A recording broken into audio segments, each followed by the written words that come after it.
Salut Michel, moi ça me fait plaisir de t'avoir puisque en fait tu vas nous donner, je dirais presque en avant-première, le programme d'Intelligence Marketing Day, qui est pour moi l'un des premiers salons sur le marketing vraiment dédié contenu et au-delà du marketing de contenu, puisque en fait l'année dernière on a vu des conférences sur les neurosciences, avant on a vu sur la culture client, j'avais moi-même fait une conférence sur l'effet waouh, donc vraiment c'est marketing au sens large. Donc, est-ce que tu peux rappeler pour ceux qui ne connaissent pas encore Intelligence Marketing Day, ce que c'est, où ça se passe et pourquoi il faut y aller? Et ensuite, on verra ensemble les 5-7 tendances sur lesquelles surfer en 2025. Alors, dis-moi tout. Eh bien, écoute, Fred, je suis très très content effectivement d'échanger avec toi ce midi. Effectivement, on va redonner un petit peu de contexte quand même sur Intelligence Marketing Day parce qu'il y a une petite histoire derrière. C'est que les Bretons que nous sommes en avions marre d'aller à tous les événements parisiens. Paris draine beaucoup beaucoup d'événements et en fait, on avait envie en région de créer aussi un événement fort et forcément sur l'inbound marketing il y a 8 ans. Il y a 8 ans, c'était plutôt l'inbound marketing qui était je dirais, qui se lançait en France. Et donc, on a profité de ce tremplin pour lancer Inbound Marketing France. Ça a été tout de suite un gros succès pour plein de raisons. C'est en région, donc il y a une forte visibilité possible, parce qu'il n'y a pas de concurrence, il n'y a pas un événement tous les jours comme à Paris. Et puis, les Parisiens peuvent aujourd'hui descendre de Paris très facilement, c'est 1h20 de TGV. Donc, ça se Pour fait aller à bien. Rennes, parce que le salon se déroule à Rennes, bien sûr. À Rennes. Et ils nous disent, on vient pour la journée. En fait, on met la journée dans l'agenda et toute la journée, on est disponible. Et donc, notre événement est particulier parce qu'il y a 35 conférences sur une journée. Et en fait, chacun vient picorer ce qui l'intéresse parce que justement, le niveau de maturité qu'on peut avoir, il peut être différent d'un sujet à l'autre. Aujourd'hui, c'est vrai qu'on traite de tous les sujets d'acquisition. On traite beaucoup de data, on traite beaucoup d'IA parce que on suit le marché, on suit les tendances. Et c'est vrai que c'est un événement, ça va être sa 9e édition.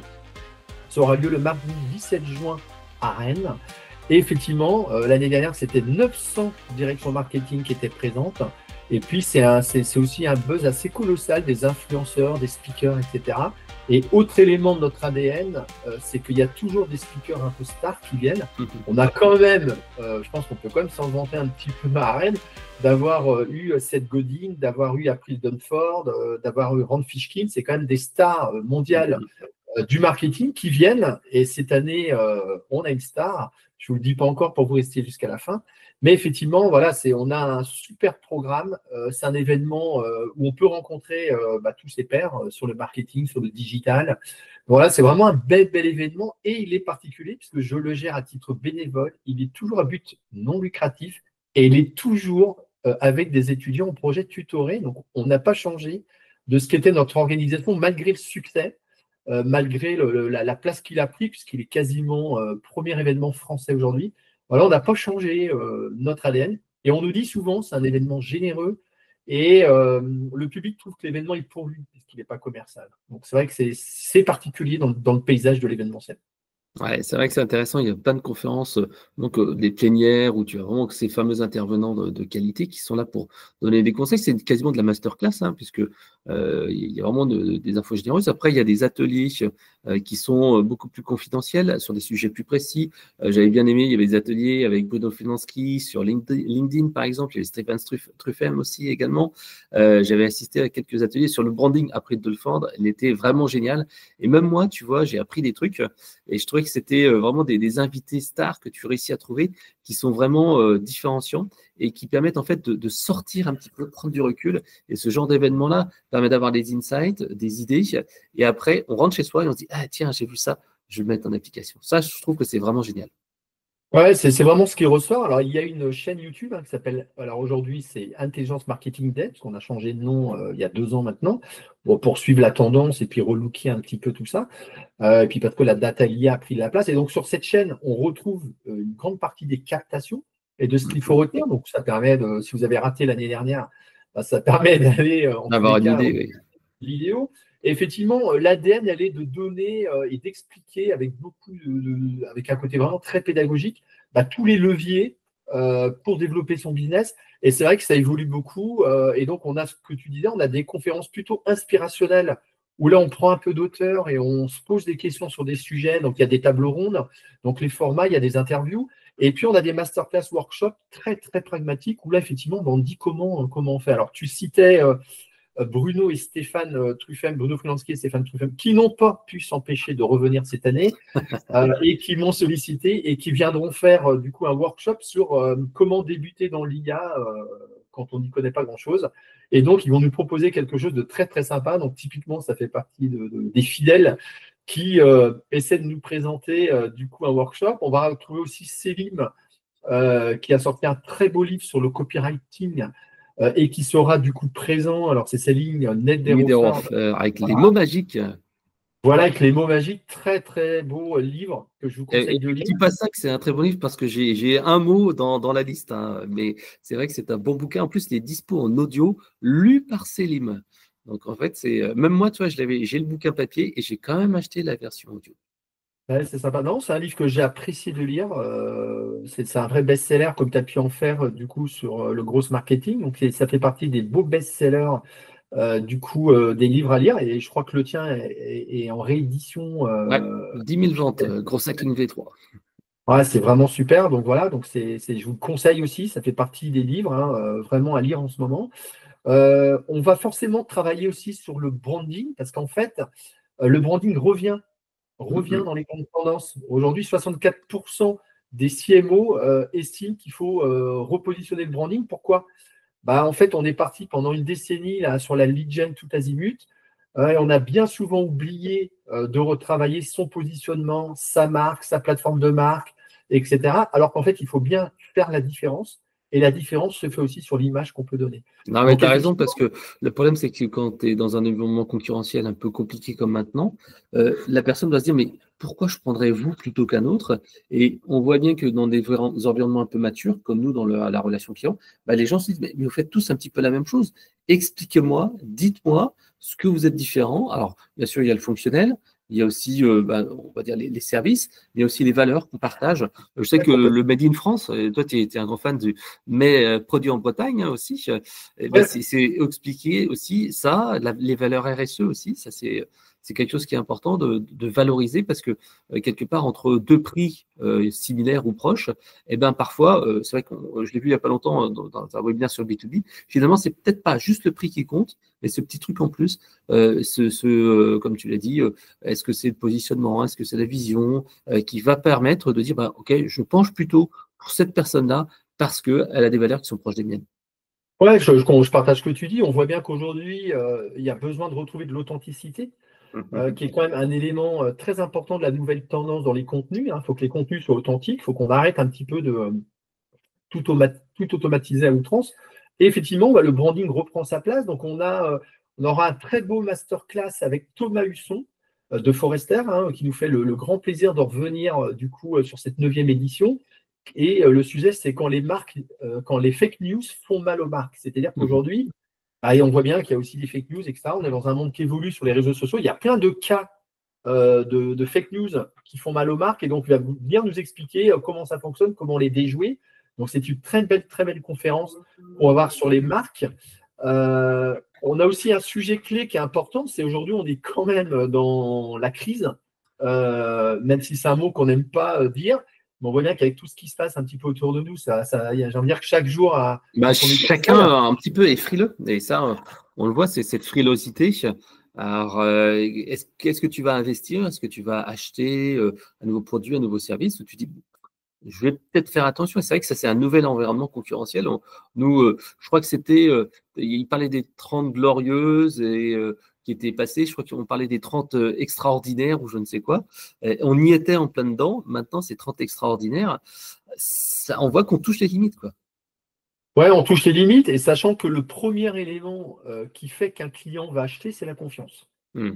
C'est ce qui est cité dans toutes les études. Donc aujourd'hui, la confiance. Alors on peut la créer dans l'acte de vente, on peut la créer dans son approche, dans son branding, dans tous les leviers qu'on exploite. Donc on peut créer ce climat de confiance qui fait qu'on va plutôt nous choisir qu'un autre, ça c'est sûr. Mais à côté de ça, effectivement, il faut déjouer les pièges un peu par rapport à la crise. Et donc, on va avoir un masterclass hyper intéressant dont tu as participé à ce que je puisse du coup rentrer en contact avec ce speaker. C'est François Casal. Et c'est un concept antifragile. L'entreprise doit résister à la crise avec un marketing anti-crise. Donc, c'est vraiment, je pense, un masterclass aussi qui est intéressant, qui est contextuel, tout simplement. et que tu connais bien, puisque c'est toi qui m'avais parlé de ce sujet, très bon concept que tu m'as expliqué. Ouais, je trouve Donc que là, c'est c'est intéressant. Nicolas Taïeb qui a indiqué ça. Et c'est vrai que François Casals a été un des experts pendant très très longtemps de la stratégie Océan Bleu en France. Et maintenant, il se rend compte que cette stratégie Océan Bleu doit pas uniquement se faire au niveau des produits, donc de la différenciation de l'offre, mais également surtout de la structure d'entreprise. Et cette résilience, je pense qu'elle doit être absolument appréhendée et mise en place dans toutes les organisations parce que on l'a vu et tu l'as dit, on n'est plus au bout de nos surprises entre un Covid ou Donald Trump qui sort le bâton pour taper sur ses petits camarades européens, asiatiques, etc. Non, on n'est plus à l'abri de nos surprises et donc il faut que l'entreprise soit prête à faire face à ces surprises qui vont avoir un impact sur son business, son organisation et ses clients, quoi.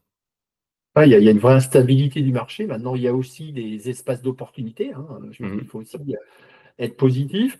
Et puis après, dans les autres masterclass, on va forcément aussi parler d'IA. Le groupe MV Group, dont je fais partie à travers la filiale Humans B2B, a investi 3 millions d'euros et on a 30 collaborateurs aujourd'hui sur la partie IA et on a décidé de présenter au public les développements IA qu'on a fait sur la dernière année.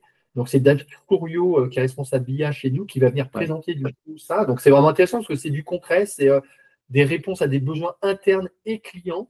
Et donc, c'est une bonne photographie de comment on peut prendre ces enjeux-là à bras-le-corps. Alors, forcément, on le prend nous parce qu'on a des enjeux forts sur nos marchés et sur les demandes clients, mais il y a vraiment une transparence du groupe qui est intéressante, qui va être de présenter ces offres-là.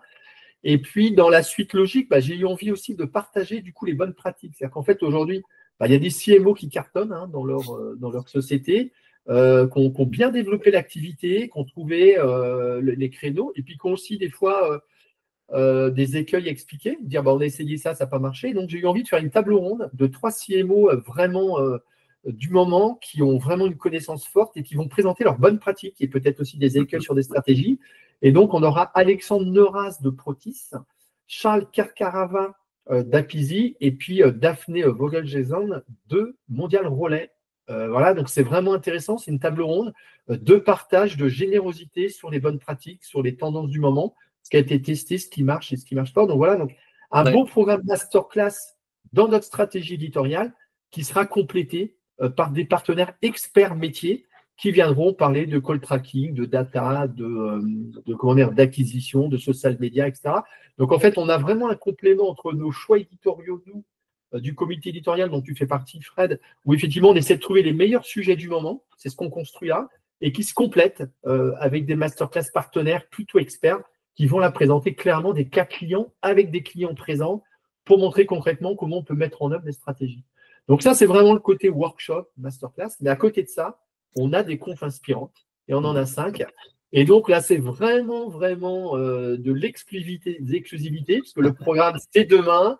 Les inscriptions, c'est demain. Donc Fred a été assez malin pour caler son rendez-vous juste avant Je ne l'envoi sais des pas si inscriptions. j'aurai le temps de monter toute la vidéo, mais oui. Alors, on a Christophe Hague, qui est un chercheur qui est vraiment très brillant, qui a sorti un livre qui fait un carton. Et en fait, il va nous faire une conférence sur À l'heure de l'IA, parlons d'intelligence émotionnelle. Donc, en fait, l'idée, c'est bien effectivement d'avoir, je dirais, des visions différentes, d'avoir des approches différentes et de ne pas tomber dans les biais complets de l'IA, par exemple. Et donc là, il vient avec une approche, je dirais, très réfléchie, puisqu'en fait, il est chercheur. Et donc, c'est vraiment un sujet extrêmement passionnant. C'est vraiment un livre que j'ai lu avec délectation. Donc, je suis très, très content de sa venue, de Christophe, et qui va nous faire une super conférence. J'en ai déjà vu, j'ai eu la chance d'en voir. Donc, c'est vraiment canon. Ensuite, on va traiter de l'IA forcément avec un expert breton. Il faut un petit peu de breton de temps en temps, vous savez, on aime bien ça. C'est Cyril de Souza Cardoso, qui est vraiment un expert. Et puis, on attend sur cette table ronde quelques autres experts qui valideront prochainement. Et puis, une étude des CMO qui a été faite par PwC, l'ADTEM et BVA sur c'est quoi le métier de demain du CMO. Ouais. Et là, on va avoir effectivement des CMO qui vont venir un peu en battle, discuter de cette étude pour se mettre en projection de l'évolution du métier. Et c'est vrai que c'est un métier qui est bousculé avec l'IA, et puis qui est bousculé sur ses marchés, qui est bousculé aussi dans les leviers qu'on a exploité sur les 10 dernières années. Il y a beaucoup de choses à lire, beaucoup de choses à écouter, à comprendre. Donc ça, c'est hyper intéressant. Et puis, on a ensuite décidé de monter aussi une table ronde e-commerce. Parce que l'e-commerce est en forte croissance, mais il est aussi dans une tendance de l'e-commerce durable, d'une concurrence acharnée de la Chine, hein, avec Temu, Shein, etc. C'est des marchés qui bougent. Hein.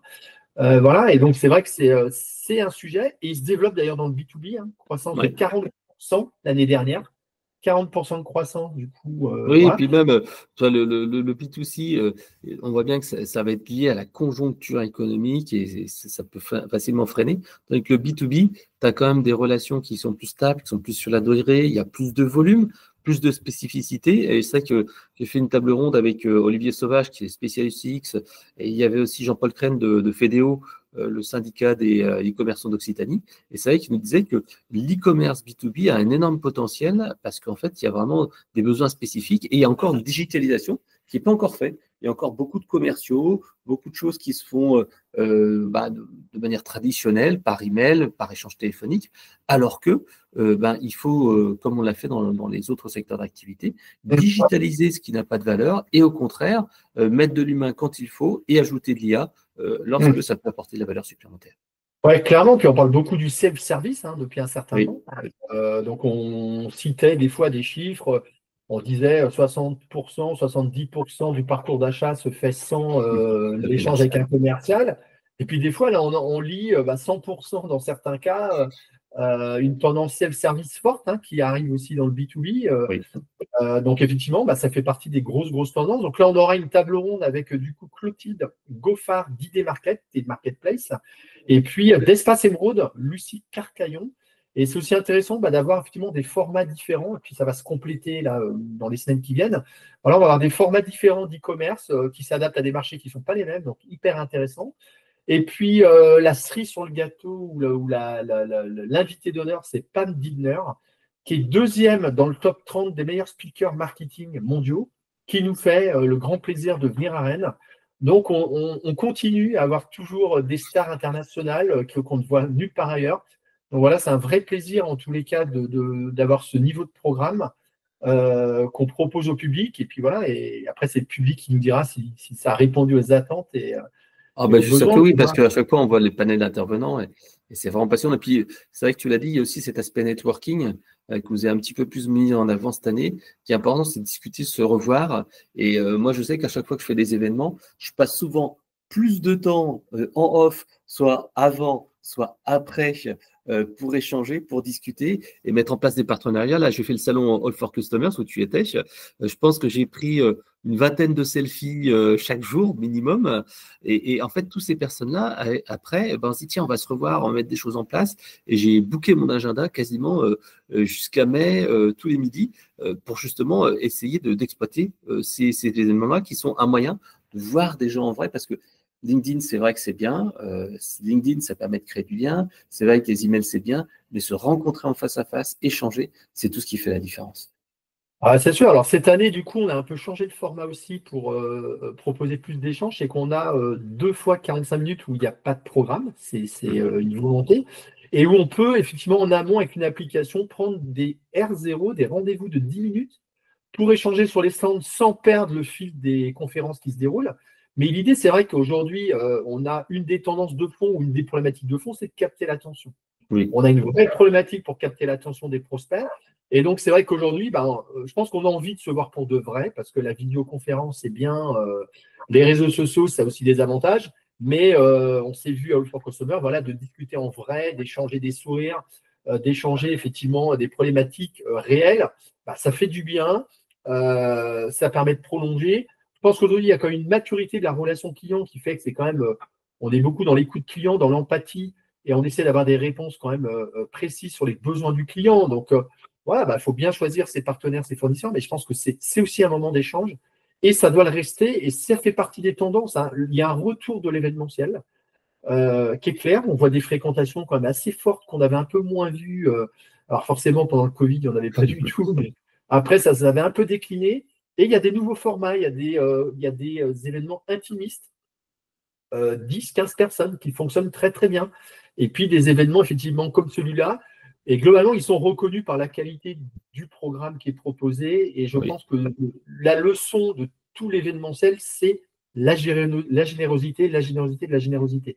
Il faut être généreux avec le public et le public le rend. Donc voilà, je pense que c'est une tendance qui est intéressante, avec entre autres les formats intimistes, les forums, voilà, il y a pas mal de choses qui se font que je trouve intéressant dans Ouais, les c'est vrai que nous, on tendances. fait de temps en temps des petits déj thématiques. On l'a fait l'année dernière sur le retail e-commerce. Et là, on va le refaire sur l'assurance et l'énergie. Et c'est vrai que les matinales thématiques, on fait même un petit déj, toi, demain matin avec Géodis, avec PwC, ton partenaire, dans le cadre de leur club expérience client. Et c'est vrai que quand tu as un retour entre pairs en petite quantité, en petit comité, c'est bien. Et c'est vrai qu'il y a aussi un format que j'ai expérimenté cette année qui était assez intéressant, c'est le format mini-atelier. Tu vois, tu te retrouves, tu as 20 personnes ou 30 personnes, et en fait, tu divises ça en mini-ateliers où les gens ont la parole, parce que le problème dans les conférences de plus en plus, c'est que les gens n'osent plus prendre la parole à la fin, mais par contre, ils viennent te voir et dire ah ouais, je voulais me poser une question. Et ça aussi, c'est intéressant de faire ce genre d'exercice-là, c'est faire des petits groupes, des petits comités, groupes de travail, c'est toujours valorisant, repartir avec un plan d'action derrière. Voilà. Ou le On dit petit-déj. souvent que la seule histoire qui intéresse le client, c'est la sienne quand même, hein. Donc, il peut écouter du coup effectivement des choses, mais effectivement, ce qui l'intéresse, c'est comment il peut se projeter dans une réponse, dans une solution. Et donc, c'est vrai que les mini-ateliers, ça a cet avantage-là.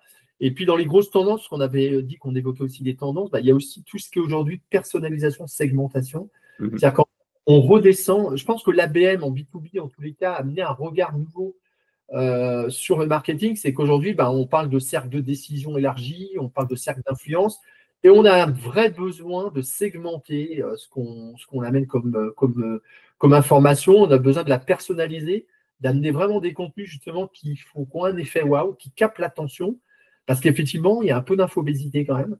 Et donc, dans ce contexte-là, il faut sortir du lot, il faut être visible. Donc, on voit bien que le branding a toute sa place un peu en retour, hein, c'est un peu le retour du branding pour travailler sa différenciation, son image, l'émotion qu'on peut faire passer. Oui, Et puis avec, effectivement, faut segmenter, personnaliser, travailler l'influence et puis travailler beaucoup aussi, ce qu'on remarque beaucoup dans les tendances, beaucoup de clients surfent, si tu veux, sur des acquis. Donc en fait, oui, bon, je vends mon produit et là, on a besoin dans un marché qui est bousculé de retravailler sa proposition de valeur face au marché qui bouge. Et donc, il y a besoin de retravailler sa plateforme de marque, sa proposition de valeur. Et c'est essentiel. On ne peut pas, une proposition de valeur, elle ne dure pas 25 ans, hein. Le marché bouge, il faut savoir, voilà, est-ce qu'aujourd'hui elle est adaptée à mes clients? Est-ce que je suis sur les bons clients? Est-ce qu'il ne faut pas me reconcentrer sur des clients sur lesquels je gagne ma vie, donc, qui sont rentables, ou faire de l'upsell sur des clients existants parce que la conquête de nouveaux clients est difficile. Donc, il faut retravailler sa strate en l'actualisant dans un contexte bien différent, avec une vraie demande quand même des entreprises et des directions générales, c'est d'optimiser les budgets en 2025. oui. Donc, il faut faire mieux avec moins. Euh, et donc, il ne faut pas se tromper. Il ne faut pas se tromper de cible, il ne faut pas se tromper, je dirais, de Nous, ce qu'on a commencé à faire depuis déjà 2 ans, c'est les événements croisés. Tu vois, je te parlais d'une matinale qu'on va faire dans pas très longtemps, là, sur le domaine mutuel assurance, là, qui aura lieu le 12 juin. Et ben, en fait, on va le faire avec justement Charles Kergaravat d'Apizzi et un autre partenaire technologique qui s'appelle Green Bureau. Et en fait, on se dit, ben voilà, vaut mieux diviser à plusieurs les frais, parce qu'une matinale, c'est combien que ça coûte au minimum 10 000 euros quand tu as une centaine de personnes. Et donc, après, tu mutualises les bases aussi, tu mutualises les speakers.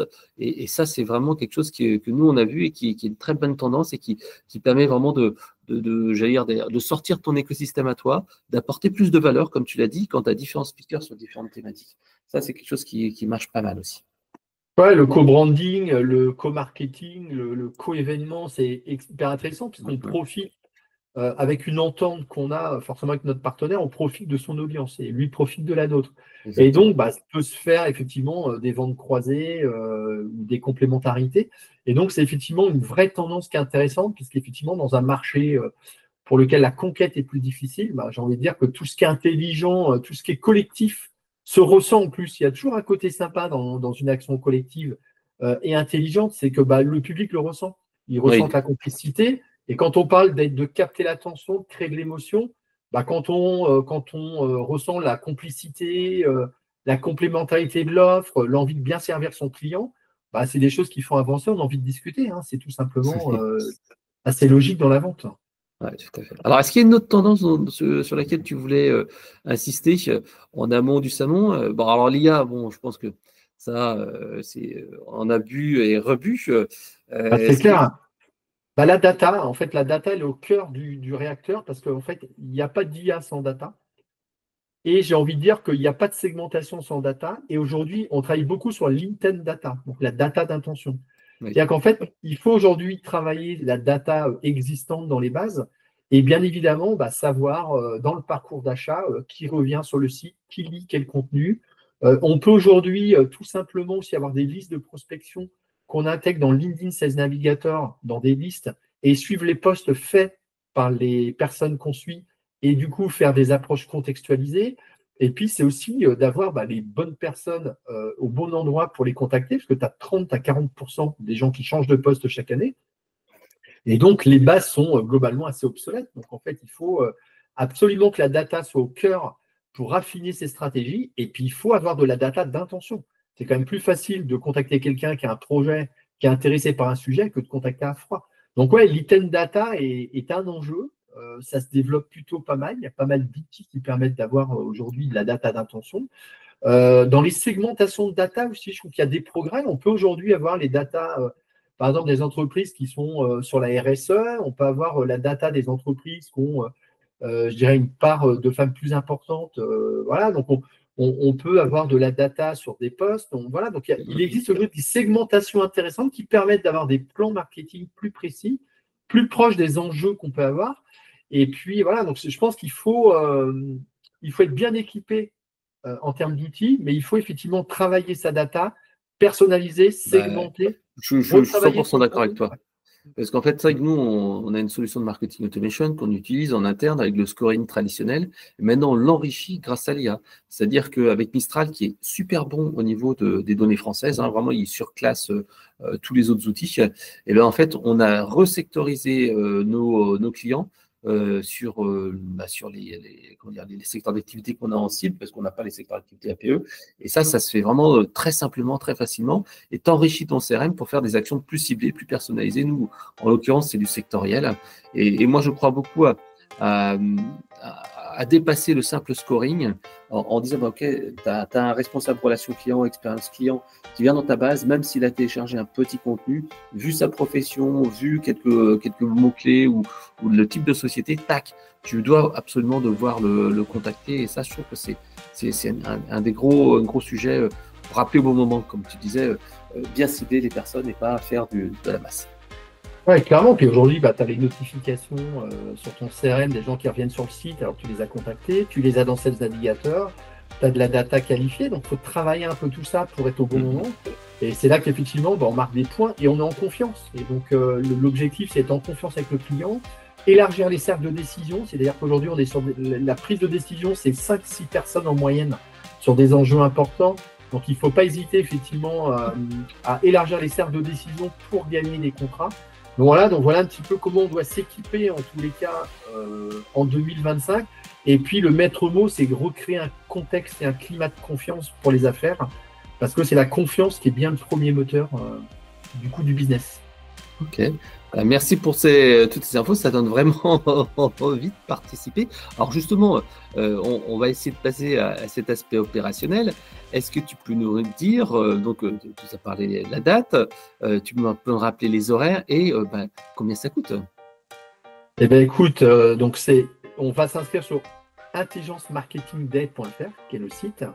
Et donc c'est un événement qui coûte 170 € TTC du coup en inscription et qui permet d'accéder à toute la journée du coup et aux 35 conférences au choix.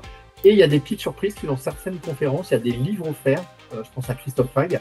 Tous les participants auront le livre offert de sa conférence. Ouais. Donc voilà, donc il y a plein de petites surprises sur l'événement. Et c'est vraiment un événement quali, c'est un événement auquel je vous invite. Si vous êtes CMO dans des entreprises, n'hésitez pas à venir nous voir le mardi 17 juin à Rennes, au couvent des Jacobins. C'est vraiment un événement à ne pas manquer qui fait rapidement le plein. Donc Ne traînez pas trop à prendre vos billets. Eh ben, merci Michel, merci pour toutes les infos. Et donc rendez-vous tous, rendez-vous sur Intelligence Marketing Day, donc à Rennes, une journée incontournable pour tous les pros du marketing. Merci Fred. À bientôt. À bientôt.